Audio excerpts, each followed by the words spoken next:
Hello, Megan. Hello, Michelle. Welcome to the Spicy Brain podcast, where we're navigating neurodiversity with curiosity, joy, and radical acceptance. Hi, Dick.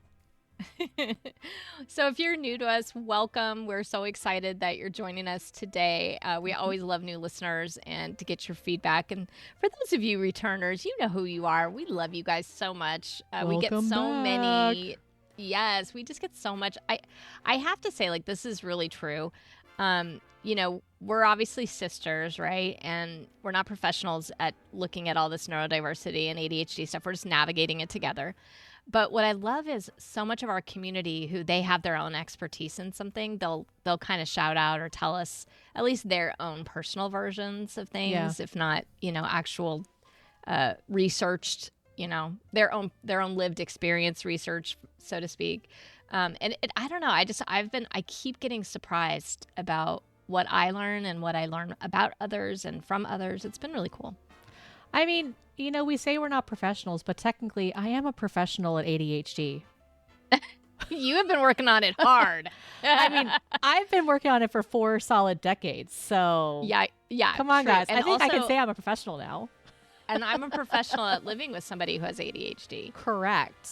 So and you are a professional researcher. So yes, you know, I think we have some skills. We got some chops, but not, you know. We don't have a PhD at the end of our last names. No. And not something we're going for either, for sure. But we're really respectful of all those that do that work because it's hard work to get those. I know. PhDs. Mom keeps thinking says you should get your PhD. She keeps pushing that on you. I know. Yeah, she's like, you know, don't you just really want that? And I'm like, no. Why don't you? But you're so good at like learning and school and stuff. Yeah. Okay. Let's put it this way. If somebody wants to fund my life, right. And do, you know, and all I have to do is read all day and study and do I would love that. That'd be great. Yeah. But you know, if I have to work and last week's podcast, we all know what happens to me when I'm overworked. It's harder for me to be curious. So but for sure. If somebody said what's your, you win the lottery, what would you do? I would study more, of course, because I'm a total nerd. You'd become Dr. Woodward. Dr. Woodward. Yes. Dr. Woodward. Sure. She's a doctor. Oh my God. All right. I have, usually we start off with some kind of a story. We've been really focusing on a book, but I wanted specifically, Your Brain Is Not Broken, but I want to do something a little different right now. And okay. You've been really researching protein in your diet. And this is one of the things that I keep reading about is so important for people with ADHD, is that they have enough protein. And I'm going to research a little more of the whys. I didn't do that before this, but I was really curious kind of what you're exploring with this, why you decided to really figure out how to put more protein in your diet and how you're doing it. So I thought maybe we could pick your brain a little bit about this. Yeah, I mean, there's a few reasons why I wanted to get more protein in. Well, I think it's kind of started with this podcast, where we would do a ton of mentally taxing work. And the mentally taxing work, I just started noticing that wow, my brain feels really tired and kind of foggy and fuzzy. And it was interesting because I think a lot of times, when I'm doing mentally taxing work, there's also something physical attached to it, typically for me. So I think I'm just exhausted physically. And interesting. Doing this podcast, I'm sitting the entire time and it's there's no physicality happening. It's just my brain working. And so I think that's when it kind of started realizing that this is probably to do with the brain. And so That's true, because you were always in the theater and stuff. So anything you would be doing that would be mentally taxing, you would be running around doing things too. So you might have conflated the two in a way. Yeah. And when I was working on computers, I'm physically working on the computer. So I've always thought that it was just that I was exhausted physically. It never occurred to me that maybe it's not brain rot. I don't know why that was the first thing that came into my head. Brain rot. But you just need a brain fuel. Well, and that had never occurred to me. And so as we were kind of going through all of this, I think you had mentioned like with some of this, the research that you had done, you're like, well, just try some protein, go get some nuts or like whatever. And so I did, I would go get protein. And then I was like, I instantly could feel this like wash of, I don't know how to Mm. explain it. Like I'm trying to think. Okay. So it's like a wave of just like happiness that comes over my head. Wow. It like, I'm so used to this feeling being that I'm physically exhausted. And then it was weird that I was like, okay, if I eat something, then I'm no longer physically exhausted. Mm. And my brain just sort of like woke up and it was like, yay, you have food now.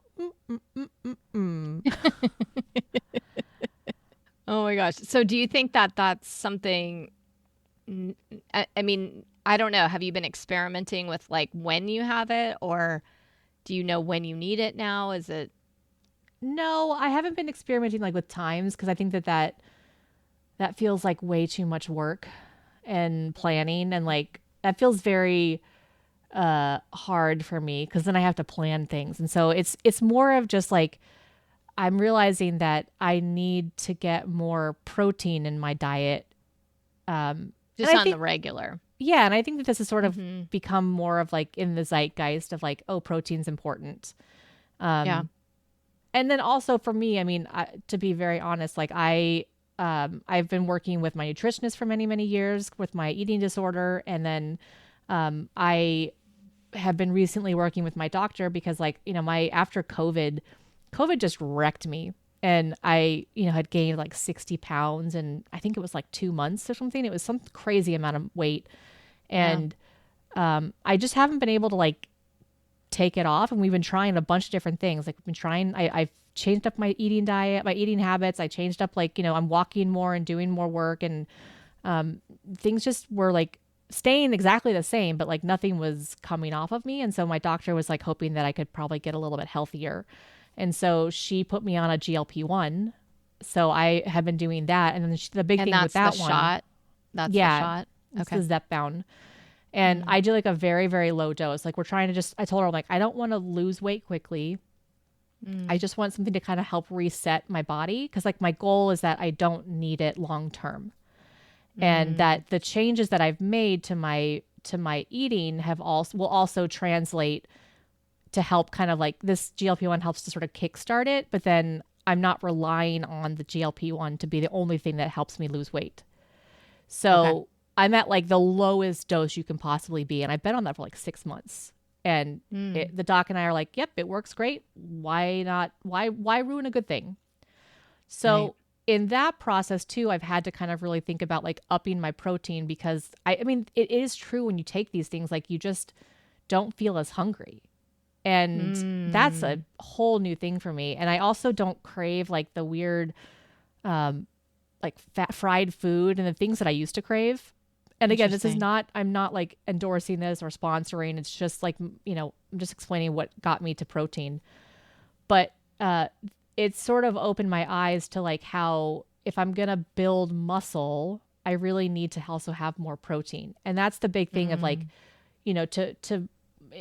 it's been a twofer, like the having the ADHD stuff and realizing how much protein can help my brain fuel. And then also realizing like I don't want to be on this GLP-1 for long term. So like what kind of changes do I need to make to my day-to-day life, to my physical life to be able to have it so that my body is producing the GLP-1 and I'm not having to inject it anymore. Mm. So that's a big thing is like if you start developing, like if you start doing weight training and like start developing muscle, like the muscle is actually what really helps to the GLP-1s to work more. Mm. So it's been those two things. And like what I've noticed is that I'm actually a lot more consistent in my Mm. brain energy. Like I don't feel Mhm. quite so like up and down and roller coastery like I used to. I mean I still do some days because like I just forget to eat, which is a thing. It's an ADHD thing apparently. It is forgetting to eat. It's a problem. Yes. Yeah. So it's been kind of a combination of things, but like I am realizing that I can tell like if I'm starting to get tired, like the first thing I do is like, okay, do I have, when was the first thing I'm starting to ask now is like, when was the last time I ate? Because Mm. in the past I would get tired and then I would just like lay down, like, oh, I clearly need to like rest. But it could just be like my brain signaling to my body, like, hey, I'm exhausted, so I'm going to shut everything down because like I don't have enough fuel to keep working. Mm. That totally makes sense. And I kind of wonder, like, as you're feeling like you're having a little bit more, I don't know, maybe you're saying steadiness. Is it more obvious to you, or might it be more obvious to you now when you need food than it was before? I think so. Um, I think it's more obvious in the sense of my body does like my brain. I'm starting to notice my how my brain feels, which I know it sounds weird, Mm. but No. um I really am noticing more like my brain being taxed. Mm. And I used to like remember Michelle, like I used to have like headaches all the time and like had Yeah. multiple migraines and Yeah. All the um time. all the time. I was diagnosed with migraines transformed, and I think that means like you have at least 17 migraines a month, Mm. and they're not necessarily the same type of migraine, so it just kind of depended. And I'm kind of wondering, like I haven't had a serious migraine. I haven't had some bad headaches recently, but like Mhm. nothing, no serious migraines like I used to have. And I kind of Mm. wonder if a lot of that has to do with like just consistent eating and Interesting. and consistent nutrition. Because like right now, like we've been talking, and like I can feel my brain, like I can feel like something going on, like right behind my eyebrows, like behind my Hmm. eyes, and um, and it feels like it feels a little weird because like we're talking about all this, and but like I can feel it in different places. It's just like very bizarre, and I don't know if Hmm. anybody else has that. Like, can they feel their brains? Like In we different don't parts, talk like work. yeah, like we Yeah. don't talk about like the fact that we can feel it, but like is that actually a thing? Like I want to look it up online. Like is can you feel your brain? Does your brain have feelings? Like I'm going to look it up. This is what I Like, was I thinking don't we know that could it has do. like nerve endings, but I think around it does. But I that's really interesting because I mean it's definitely the message center of our bodies, right? Are a huge part of Yeah. that. Okay, so no, the brain Interesting. itself does not have the ability to feel pain or other Yeah. sensations. But you can feel it can send a signal though that a certain part of your head, right? Your scalp. Yeah. I That's mean it's interesting. so interesting. Like I can feel my brain. I don't like You can feel it working though. It sounds to me like you're Oh, like, oh, okay. it's How about this? Physiological factors. So, like, you can yeah. feel maybe increased blood flow. During intense Mm, cognitive activity or emotional states, blood flow to the brain increases, which can cause a feeling of pressure or fullness. Ooh, okay, that makes sense. this is making more sense. So, like, if there's more brain, like blood flow going to the brain, Yeah. ooh. And Interesting. then muscle tension. So the muscles around the head and the neck can tense up during concentration or stress, which can lead to sensations in the brain. So I'm not feeling that right now. Like I literally am feeling like some Hmm. pressure. But then there's another one that's called neurotransmitter release, which certain neurotransmitters such as dopamine and norepinephrine can cause sensations of alertness, excitement, or even anxiety, which may be perceived as coming from the brain. I think that's what's I happening. don't think that. Nah, I mean, you guys. I think one of the things we have learned over the time is that dopamine is actually something that is missing a lot from Mm-hmm. those dopamine hits are what are constantly being looked for because they don't naturally get produced as easily for people with ADHD in various ways. So that is interesting. But I do think you're saying like the cognitive work. I mean, we always say like the prefrontal cortex, that frontal part is where the thinking and the decision making and all of that's sort of happening. I mean, I know it's not exact, right? Because anybody who's a neurologist out there, a neuroscientist is like, okay, that's way too simplistic, but that is Yeah. how it's described to a lot of us. So that would make Interesting. sense that the front part is what you're kind of like using a lot of your decision making and you're having to think about, how does this feel and evaluating this or that, right? That would make sense. And you would need additional blood flow to for those things to fire and to do. And so, I mean, again, it's probably simplistic, but like I like this idea that maybe it's I'm feeling like the fullness because there's like a lot of blood flowing to it. Versus it's like a migraine about to happen. Right. Yeah. Yeah. Like it's scary versus, or about to feel pain versus this Right. is just a normal way that my brain feels when I'm really firing on all cylinders. Yeah, because it does. It feels like it's churning. It feels like I can like Mhm. feel it, something happening in there, and I'm like, Whoa. what is that? I feel like I'm Bill and Ted. Like, whoa, I can feel my brain churning, dude. Okay, so what I want to know though is you figured out like you need some more protein Yeah. in your diet for a variety of reasons. It sounds like health and brain functioning, which maybe are one and the same. But what have you found kind of working? Like mom's with you right now. You guys have been like making smoothies or something, right? You came Oh and picked up yeah. mom. She's in California with you. Girls Yeah. having a girls trip. How So about a fun. girls' trip? We're gonna go to the Oh. ocean later. Oh. That's Um, amazing.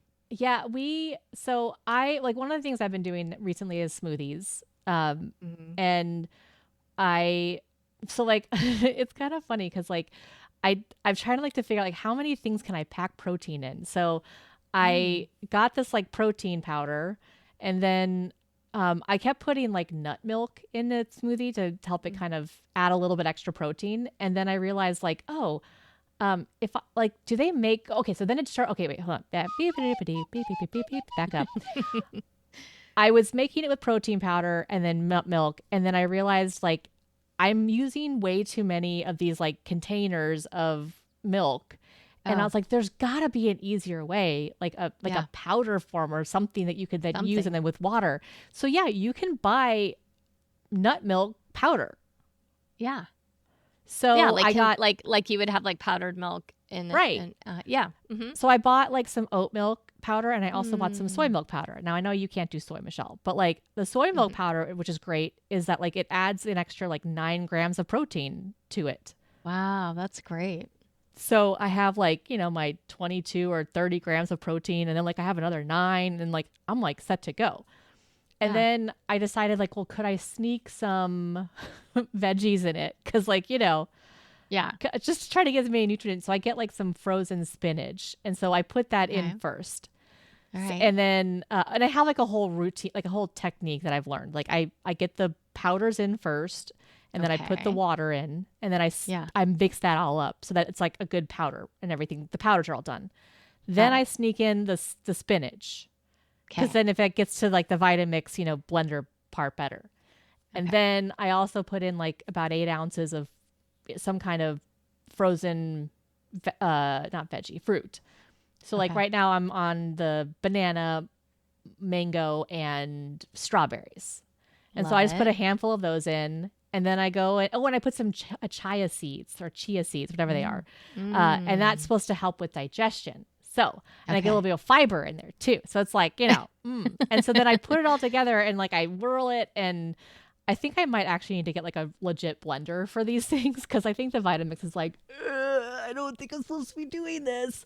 But I do it anyways. And then I like it when it's a little bit thicker so that I can like kind of eat it with a spoon. And Oh, it's okay. just like delicious. It's just it, and then I feel Okay. really good about myself because And I'm mom like, likes it. mom liked it. Yeah. Okay. I love It it. wasn't too sweet and it had some Mhm. good protein in it. And so then she was like, okay, Mm. well, for her, she has to worry about like the sugars. And so it's like, okay, we're going to like kind of figure out how many sugars are in it. So I do that. Um, and then I also make like uh, protein muffins, protein Oh, blueberry okay. muffins. Okay. So there's this like new powder you can get. It's like basically Bisquick with protein in it. I think it's called Kodiak. And all this Mm. stuff I like learned from my nutritionist. She's been so great to help me with this. And so I get this stuff and then like all I have to do is put the protein powder in and then if you add nut milk, then that creates a little bit more protein. And then if you add an egg, you get more protein. And then Mm. I add blueberries into it at the end and I make up a bunch of little muffins and then I've got this like nice little protein muffin. Protein muffin. That's awesome. Okay, so I was thinking that you could probably put into the show notes the links to these things, right? Because I think Yeah. other people might, and like maybe your recipe that you do. Yeah. I could do That'd that. be good. So Yeah. I would love to hear from other people if they have any like protein ideas, like what they do. Because I think this is really important that you have also multiple things. Because if you get sick Mm-hmm. of something, you got other options, right? Yeah, variety is the spice of life. That's what my nutritionist has taught me. It's like Mm. having variety and changing things up. Like I'll do protein oatmeal, like overnight oats, Mm. where like I have just like oatmeal and then I put my protein powder in, I put some nut milk in, chia seeds, and like a little pinch of salt, and then mix it Mhm. all up. And then I let and some like some maybe some brown sugar, or you can put Mm. honey, whatever. And then I just have overnight oats sometimes, and that's a good protein start for the morning. I love it. Um, yeah, like and we've actually every once in a while, like we'll for dinner, if like we just get those moments where we're like, I don't know what we want. Like I'm not like I'm hungry, but like I don't want to make anything. And so then we just make a smoothie, and then we know we are at least getting our nutrition in and we're getting our nutrients, and it's much easier. And we just sort of like sit on that. Now, I will say, if you have an ED and like your thing is restriction, like smoothies Yeah. may not be your thing. So Right. with any of this stuff, like consult your nutritionist, consult your doctor, because And ED is just eating disorder of yeah, some sort. Okay. yeah. So if Yeah. you have an eating disorder, like of any sort, like, I know for me, like when I was in recovery, when I was in like the program, we weren't allowed to have smoothies because apparently smoothies are like a way that's like one form of restriction. Mm. But that wasn't my issue. So, I've worked with my nutritionist to make sure that that's an okay option for me. But, it really has been helpful. Well, And, it's interesting too as a parent of someone who has ADHD. The protein is the hardest thing because oftentimes there's also a connection. And I don't know if this is with everybody, but I've many of the moms I know who have kids who have ADHD, and you could maybe speak to this, but um, that I don't know if it's textures or if it's something about like they're very picky, mhm. oftentimes eaters, and so you're trying to get protein into them, and it's hard to sometimes, especially when they're Yeah. younger. And so I know, like with Josh, it was really hard to figure out like what are the things. So we would go through like protein bars, and he'd be okay with that for a while, and then he would get sick of them, and then I wasn't probably giving enough variety Yeah. of things, but I would just be like, okay, like open your mouth. I'm gonna like throw some cashews in it. I mean, just something, even though that wasn't like tremendous amount of protein, something to kind of get that in there because it's hard to get through school Oh, it's incredibly hard. And that's the thing that because like, that's you so know, taxing, right? well, and Mentally. that's the thing that we've learned is like, for especially for kids, like whenever Emma's with us, like I always make sure that she's got protein, healthy fat, and carbohydrates, because those are the three building blocks for any brain. And Well, you it's like need, those Lunchables, why they were so perfect. yeah, Because I mean, even though it wasn't like good for you necessarily, it was like there yeah, was the protein, your little ham or your little turkey or whatever, your cheese, healthy fat, and then you had your cracker. And yeah, so, you don't need a lot more than that, but you need some of it, right? yeah. And I think that that's the thing that I've kind of learned over time is like, I've had to kind of learn like what cue is my body sending. So Mm. if I'm like physically, like if I'm dragging, if I'm physically tired, like and I'm dragging and my body is moving slowly, I probably need Mhm. more carbohydrates because I don't have enough carbohydrates to like make my body the fuel the big muscles. Mm. And if I'm feeling like foggy or sluggish, I probably need protein because the brain is what the protein needs in order for it to work, for that muscle to work. Mhm. And Mhm. then the healthy fats, and I'm trying to remember what it was. I think it was like there is a thing for healthy fats and why you would need it, but the big one is carbohydrates and protein. If your Mhm. physical body feels tired, you need more carbohydrates. If your brain feels tired, you need more protein. Mhm. And I think the fats, I don't remember exactly, but I think that the fats help make all those things work better. I think it's Oh, like an yes. amplifier of some sort. I'm not sure exactly if I'm saying that right, but somebody who's a nutritionist can tell us and make sure that we have it right. But that was my understanding is that it Yeah, was because like an aid. Mm-hmm. they provide energy and support the cells and the tissue maintenance. And Mm-hmm. so they're upset, like it's essential for absorbing vitamins. Like, so you need it Yeah. to be able to help with like all the different things, supporting your brain and your joint health. And it, and, Yeah. and, and it also helps with contributing to fullness. So that's the other thing I found interesting is like you can have carbohydrates and you can have protein, but if you don't have a healthy fat within it, you're not going to feel as full. Right. And it's just this like having this like, balanced meal. It just helps with satiety and energy because you'll be able to absorb all of the nutrients that you're taking into your body. So it's been an interesting like process. Oh, and that's the other one, Michelle. Yeah, I forgot. It does actually help with the brain function, the healthy fats, because the brain is composed of a high percentage of fat. And so like if you take healthy fats in, especially omega-3 fatty acids, it helps with like the cellular membrane, and it helps to improve memory and focus and like overall cognitive function. So that's like really And important. this just goes with my whole theory that like people with ADHD have a Ferrari brain. And so it's like, because you have that Ferrari brain, it's not like a family sedan. Like you got to pay attention to all the different things that the type of gasoline you're putting in, the type of oils, the maintenance, all of that. Like it's so important. I think especially with like our young people that we might be involved with and that are learning that they have ADHD, or maybe people coming to it later in life, even doesn't matter really, like understanding that this chemistry, the body chemistry, really can impact your daily life so much. And I mean, it impacts mine too, for sure. But it's like, I can see it on you. I can see it on Josh. It's almost like there's a veil that goes over your eyes. Like when we're podcasting and I see that, like there's something that just happens where it's like your brain just is like kind of, that's it, Yeah. And a lot of times that has had to do with protein. Not always, but a lot of times it has. Yeah. And like, depending on what stage of your life you're in, I mean, perimenopause, that can cause brain and cognition issues. Like if you're low on testosterone for men, like there's all these different things where like it's always helpful to kind of re-examine and refocus on like what it is that your nutrition can do for you.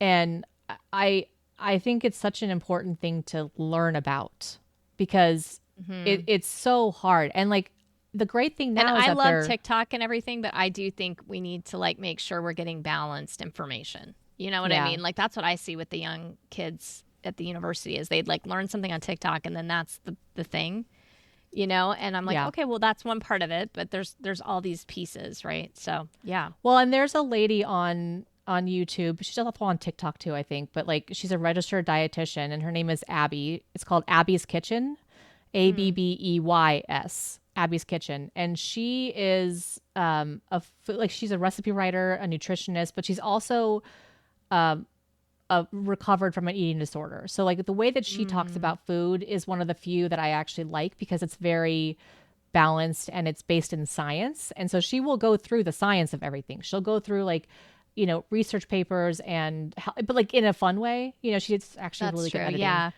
I guess I can't just like bag on all of TikTok. I don't know. I don't ingest No, but like I think it's like just like either. listening to us, like, you can listen to us, but like don't take my word for it. Like do your own research. Sure. Because, please, but please. I mean, if you're going to listen to somebody and like listen to their TikToks, find somebody who's a registered dietitian, not necessarily a nutritionist.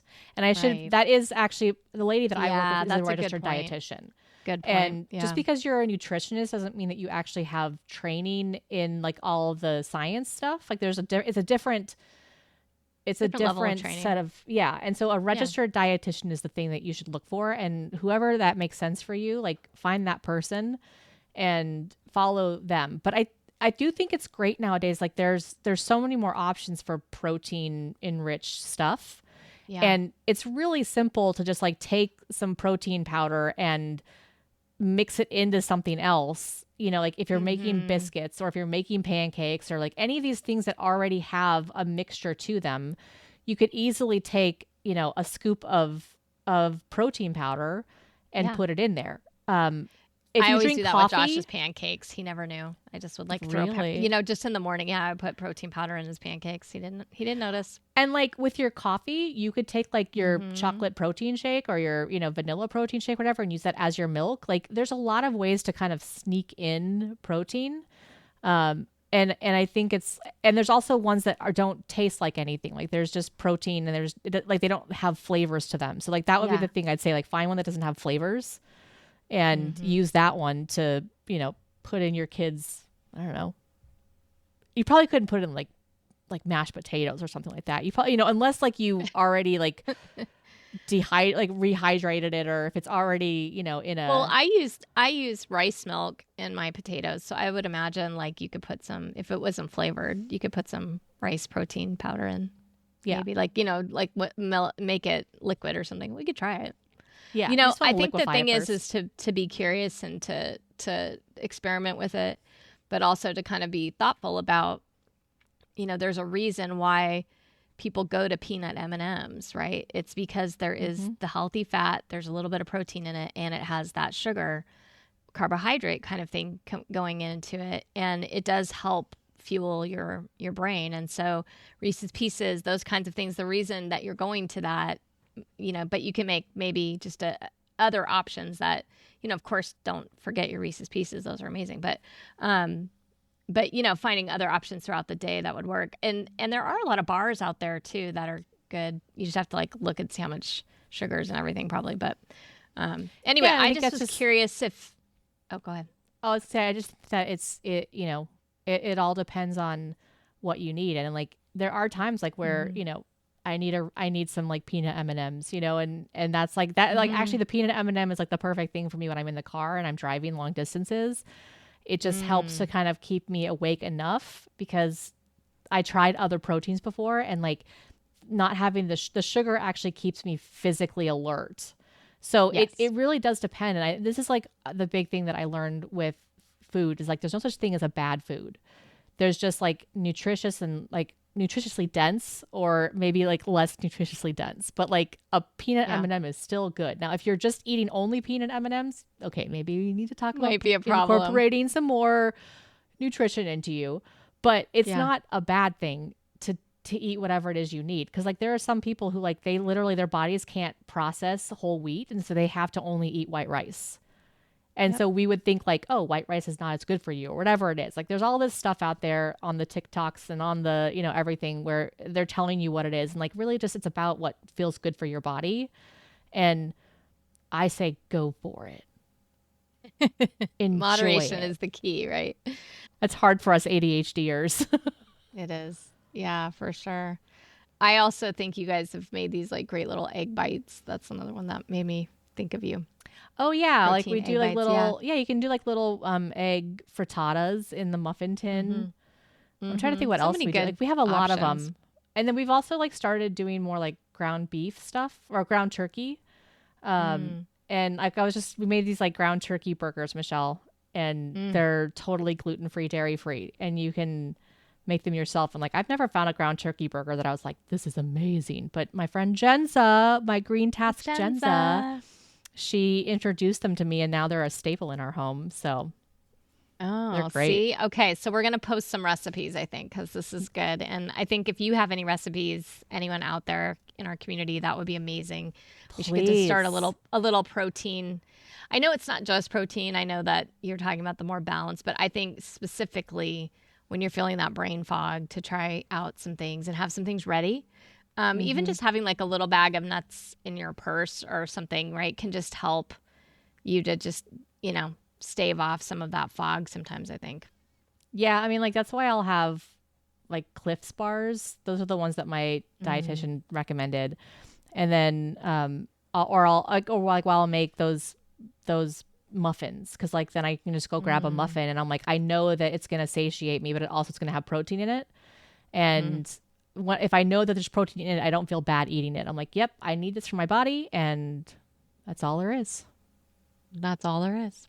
Well, thank you so much for diving into this with us, because I was curious. I know it's been, a long journey for you with food, and I don't know that it's like over, but it feels like you have a much better balance with it in some ways, and you're starting to see how it really connects to your brain energy and your ability to stay focused. And I think that's really cool. So I thought other people might appreciate that information as well, or time to think about it for themselves and reflect on it. Because I think it's really important. Our bodies really are what get us through the day, right?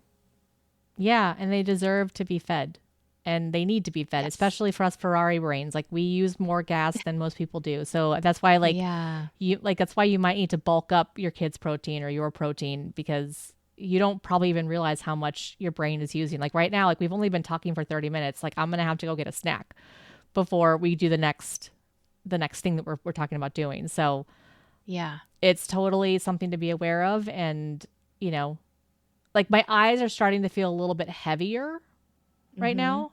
Like I haven't gone into full glazed over mode. I'm not a full, like, you know, glazed donut, but I can feel like my eyes are a bit heavier, and I can feel like the blood that was flowing back and forth, like that churning, is slowing down. And it's like almost feels like I'm churning through like something thicker. Like before, it just felt like there was this blood that was like phew, phew, phew, flowing, just going all over the place. And like now it's like the churning is like, it's more viscous, and it's like, It sounds like actually churning butter. yeah. Like when you actually churn, you know, that's like if you make butter, Yeah. that's how it works, right? It's true. Yeah. Because then like all of a sudden they separate, and Okay, so go get yourself that protein snack. I will. Gonna go do it Okay. right now. All right, love you. I love you too. Bye. Bye.